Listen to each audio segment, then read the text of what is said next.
Thank you, Jack. We had a great meeting in the Southeast Breakout yesterday, maybe one of our best meetings that we've had. Obviously, we had the nominating committee election, and we also will be replacing the regional director, replacing me, and we allowed the nominees to take a few minutes and introduce themselves to our group. Then we had our state roll call, which everyone has, and we found out through the state roll call that a number of states are still have a threat of this consolidation issue that we've talked about for several years. Some of them were pushed back last year, but feel like that this coming year the consolidation issue will appear again in the legislature. One of the really bright spots in our group was the state of Georgia. They've been in a really difficult situation in this umbrella agency situation for a number of years, and this past year they were able to move out from under a certain control of a certain branch of the state to another branch, and everything is it appears it's going to be much better, and they're going to have much more control, and soon they will have their own budget. So we're very excited about that. The other thing that we're excited about in our region was that Virgin Islands in May, on May 16th, passed their legislation, and they are now a substantially equivalent state. So we're real pleased about that. Some of the issues that we talked about, online accelerated education, continues to raise questions in our group. CPE audits, the problems resulting from the CPE audits, as well as the CPE credits from various online courses, and whether the actual credits are going to be in half-hour increments or hour increments, and they're going to be reduced in the future. My own state of Mississippi, we do an online CPE reporting as of June 30th of this year, and we're going to be doing online registration. It took us a long time to get there, but we're beginning to be the kind of state and represent our licensees like we should with regard to the online and our technology. I think one of the interesting things was that Tennessee reported that they had their first firm mobility enforcement action this prior year. They also talked about their CPE audit findings with and doing CPE tracking with NASBA.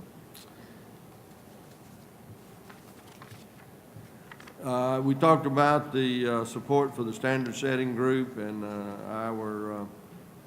our position coming out of the Southeast region was that we do support the formation of that group or committee, and with one qualification, and that qualification is that we have some real-time communication with the boards of accountancy as to what is happening with this committee. Jack, that pretty well takes care of what we talked about in our group. As I said, we had a great meeting, and maybe one of our best. Mike? Thanks, Jack. Great Lakes. I'm not going to repeat some of the things that Jack already talked about that our group had. I will also say we had a very lively group participation. All the states were there, but we also had representatives from South Dakota, Kansas, and Hawaii, which added some other perspectives for us as well. We had no election issues in our region. We had a lot of time that we spent talking about the DOL matter in terms of the peer review, and we talked about that and what's going on from that perspective.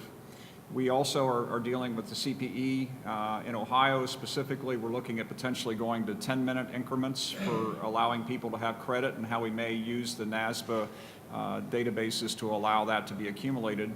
And there was a lot of discussion about that. But we also added some levity to the questions. And what I asked was, how does your board handle candidates who report driving under the influence convictions or having a small quantity of marijuana? And, since we don't have Colorado in our region, we said, well, we might have to do something with that. But the real reason why I brought that question up is earlier in the year, we'd had conversations about, in one of our conference calls that we have, about how do you handle someone who does in fact have a felony conviction. And you may have read in the paper earlier in the spring where a Supreme Court case was rendered where you can't just deny someone from having a license because they have a felony. You have to, in fact, look at other things that that person has and things of that nature. And in that specific state, as I understand it, it was just specifically if you had a felony, you just couldn't be, allowed to have a license. So we had a lot of conversation about that. Thanks, Mike. And Tyrone, last but not least, you had a lot of fun yesterday, didn't you? Yes, we did. In the Mid-Atlantic, we had a great breakout session. The first order of business for the Mid-Atlantic region was to elect a nominating committee member and an alternate. The second order of business was to elect a nominating committee member and an alternate. And the third order of business was to elect a nominating committee member and an alternate. And unfortunately, we came out with a tie, so we're going to have to reconvene and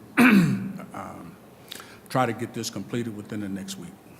And that's what we did. I won't dare ask what the fourth thing on your agenda was. In Northeast, we had a little bit of a different environment there because we had so many new members that were attending, and we had a tendency to discuss things to try to help new members along. We talked about becoming familiar with your state regulations and your state laws in the UAA and how that would be helpful. We also spent some time on the ARS changes and carving out the preparation and what that would do to peer review. And we spent